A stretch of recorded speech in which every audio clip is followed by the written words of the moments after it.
When God said, have dominion to man in Genesis chapter 2, he locked up the ability of any spiritual being to operate on earth without the permission of man. He locked it up.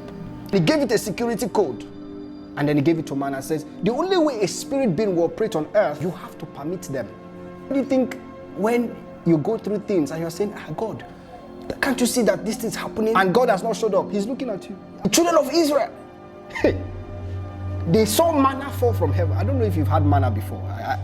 They ate heavenly bread. I haven't eaten heavenly bread. It's grand square bread I've been eating. They still went ahead to say, no, there's another God called Baal.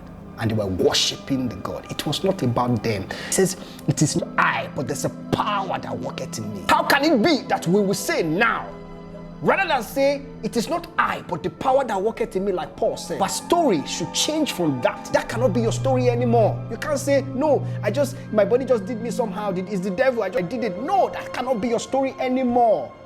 Because the bloodline is no longer corrupted. What should be your story? It should be, henceforth, no man shall trouble me, because I bear on my forehead the mark of Christ.